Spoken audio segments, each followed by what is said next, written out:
What's up guys, today we're going to take a look at the Marvel Legends Fantastic Four Retro Wave Psycho Man action figure. Once again I picked up this entire wave from my local collector store Robo in Singapore. So shout out to them for once again delivering the goods early. Before we open up the action figure, let's have a closer look at the packaging. At the top of the card you see the Marvel Comics logo, as well as a very eye-catching Fantastic Four artwork, very reminiscent of the 90s Toy Biz action figure line. But this time the logo isn't actually in that shiny foil. Instead it's printed to look like that shiny foil. So those are some cues to bring back all the nostalgia. Over here we see the action figure placed on the plastic bubble, and he comes with just one accessory, which is the control box. Now that's slightly disappointing because I wanted some alternate hands for him to swap out. And now let's go on to the back of the card.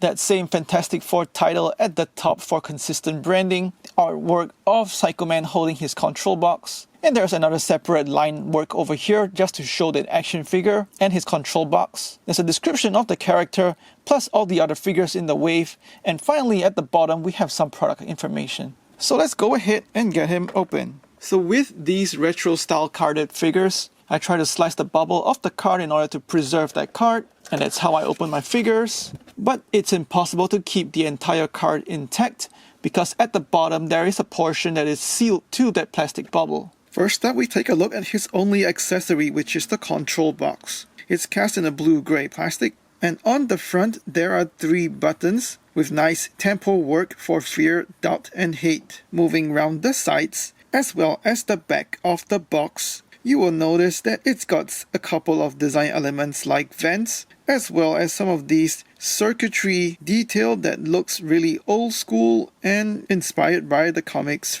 You can rest the control box in his right open hand, but unfortunately he doesn't come with other interchangeable hands. He only has a fist over here, so he's probably got to punch those buttons in order to engage them. You can actually rest that control box in his left hand and have his right hands kind of reaching over to press the buttons. But this is as far as his hands will go together because of the bulky sculpt in his chest as well as his biceps. So these little things like not being able to put his arms together and not having interchangeable hands are a slight bummer. Now onto the sculpt of the figure. His headpiece is cast in a glossy metallic green plastic with the golden yellow plastic piece for his face inserted. He's got black paint for the fine lines that run down his forehead, as well as metallic green paint for that omega looking symbol at the top. Onto his face, he's got a stern expression, sharp paint applications for white and black for his eyes, no paint for the rest of his face, but the sculpt work is sharp and distinct. There are some panel and rivet detail down the front of his headpiece that's covering his neck, and that rim just below his chin extends all the way round the back of his head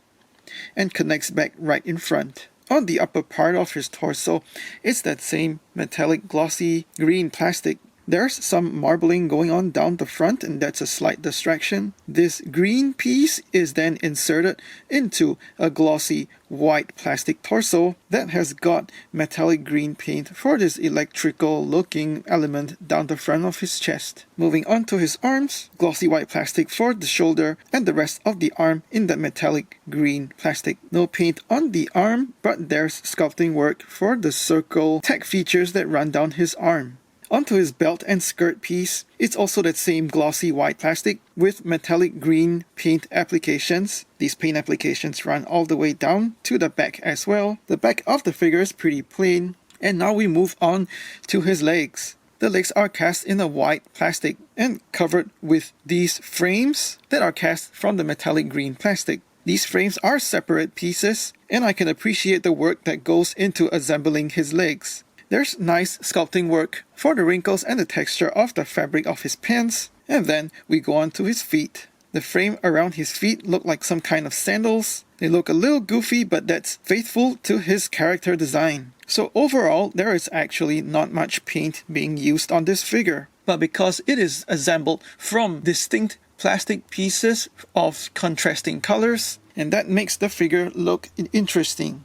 Onto articulation, his entire head is on a ball joint, so you can swing his head right as well as left. There's also a little bit of tilt right as well as left. He can look down that much as well as look up a little bit Forcing his head any further would pop the head off his ball joint. He's got a swivel hinge at the shoulders, so it goes all the way around, as well as coming out pretty far. There's an upper bicep swivel, so that gets you 360 swivel. He's got double hinged, pinless elbows, so that gets you just past 90 degrees. But once again, this is not good enough because he cannot reach over to his other arm in order to press the buttons on his control box. He's got a swivel hinge at the wrist, so that swings all the way around, as well as articulating in, as well as out. He's got a big ball joint at his waist that allows you to tilt him sideways to the left, as well as to the right. He can also tilt forward just a little bit, but much further backward. That ball joint also lets you swivel him right as well as left, and you can hear the detented ball joint.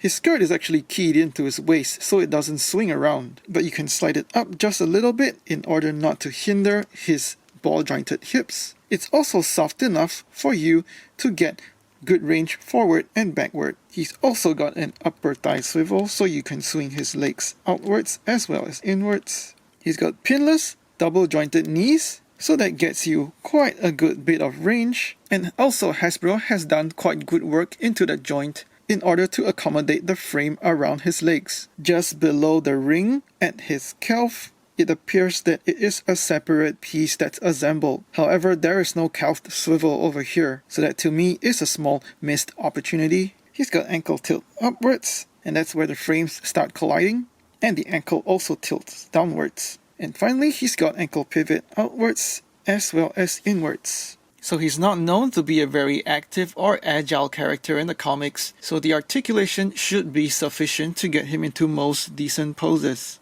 My main issue with this figure is not being able to get his arms together to depress the buttons on the control box, so he would have benefited from some butterfly joints in his shoulders. Psycho Man feels a little small to me, coming in at just about 6¼ inches or about 16 centimeters. Size-wise, here he is with the Fantastic Four, with Silver Surfer and She-Hulk, with Black Panther, Hulk, and Spider-Man. For comparisons with other action figure lines, here he is with some G.I. Joe Classified series and some Star Wars Black series. Psycho Man could have used some additional accessories like open hands and a flying platform. It's also a downer that he can't get his hands together to use the control box. There's not much paint on him, but the use of contrasting plastic pieces still makes him look interesting. He's a brand new sculpt and feels sturdy in hand and stable when posing. Overall, I can recommend you to get this figure, because this is probably the only representation that we'll have of him in Marvel Legends form. Please like and share this video, let me know what you think in the comments below, and subscribe to my channel for more toy reviews. Thanks for watching, take care and stay safe.